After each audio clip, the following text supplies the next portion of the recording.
ఒక ఇంటర్వ్యూ జరిగింది. అది నిఖిల్ కామత్ గారు ప్రధానమంత్రి నరేంద్ర మోడీ గారి యొక్క ఇంటర్వ్యూని తీసుకోవడం జరిగింది. అందులో 2 ప్రశ్నలు యువతకు సంబంధించినవి నిఖిల్ కామత్ గారు అడిగారు. నిఖిల్ కామత్ ఎవరు అంటే ఫైనాన్షియల్ ట్రేడింగ్ బ్రోకరేషన్ యాప్ డెవలప్మెంట్ చేసి ప్రపంచ కుబేరులల్లా ఆయన ఒక స్థానాన్ని సంపాదించుకున్నాడు. ఆయన వయసు 38 సంవత్సరాలు. Zerodha founder, Zerodha brokerage trading company through app. So ఇలాంటి సంస్థను ఎస్టాబ్లిష్మెంట్ చేసి ఫోర్బ్ జాబితాలోనే ఒక మెంబర్గా ఆయన పేరు ప్రకటించారు. ఆయనే పోడ్కాస్ట్ ఇంటర్వ్యూ నరేంద్ర మోడీ ఇంతవరకు ఎక్కడ ఇంటర్వ్యూ చేయలేదు. ప్రధానమంత్రి నరేంద్ర మోడీ గారు నరేంద్ర మోడీ గారిని 2 ప్రశ్నలు యువత గురించి అడిగాడు.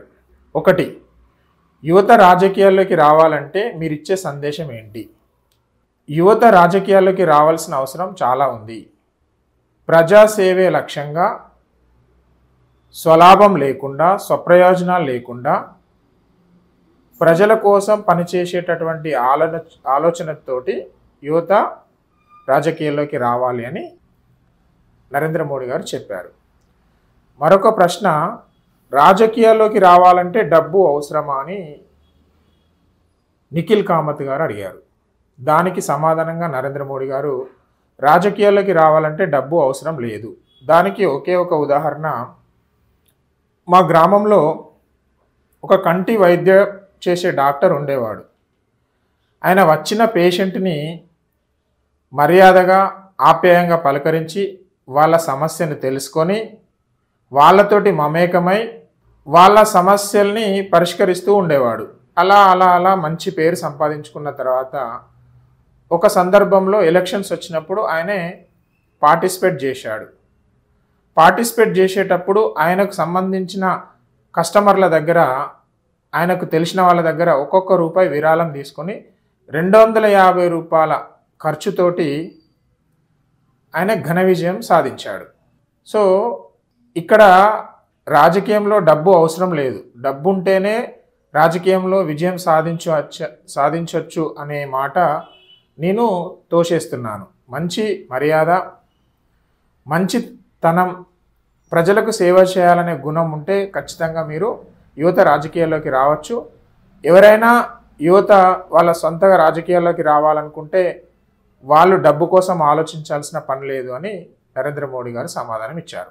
సో నాకు తెలిసిన 2 రాజకీయ నాయకులు కూడా సేమ్ అలానే ఆలోచించేవారు. ఒకరు మన్మోహన్ సింగ్, ఆయన ఈ మధ్యలో పరమపదించారు. ఆయన కూడా కాంగ్రెస్ పార్టీ తరఫున పోటీలో నిల్చోవడానికి కొంత ఖర్చుల నిమిత్తం వాళ్ళు డబ్బులు పంపిస్తే ఆయన తిరిగి వాపస్ కాంగ్రెస్ పార్టీకి ఇచ్చేశారు. ఆయన ఇచ్చేటప్పుడు ఒకటే మాట చెప్పాడు, నేను నా యొక్క మంచితనం తోటి జనాల్లోకి వెళ్ళి పనిచేయాలనుకుంటున్నా. వాళ్ళు గుర్తించి నన్ను గెలిపిస్తే నేను గెలుస్తాను. నేను డబ్బులు ఇచ్చినా కూడా వాళ్ళు గెలిపిస్తారన్న నమ్మకం ఉండదు. డబ్బు ప్రధానం కాదు అని డబ్బు లేకుండా నిలబడ్డాడు.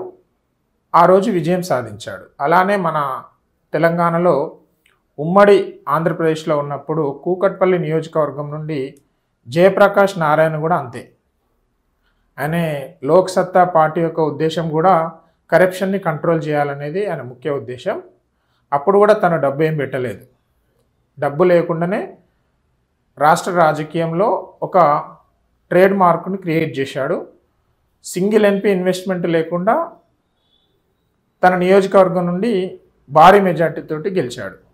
సో ఇక్కడ నేను చెప్పాలనుకున్నది యువతకి ఒకటే, యువత మంచి ఉద్దేశంతో ప్రజలతోటి మమేకమై వాళ్ళ సమస్యలు కనుక పరిష్కరిస్తూ ఉంటే ఖచ్చితంగా పరిష్కరించే వాళ్ళ యొక్క స్వార్థం లేకపోతే ప్రజలు అంటే ఓటు వేసేటటువంటి ఓటర్లు కావచ్చు, ఆయన ద్వారా లబ్ధి పొందిన ప్రజలు కావచ్చు, ఖచ్చితంగా ఆయనను గుర్తిస్తారు, ఆయనకు ఎంతో కొంత మంచి చేస్తారనే ఆలోచన పెద్దవాళ్ళ తరపున యువతకి ఇచ్చినటువంటి సందేశం.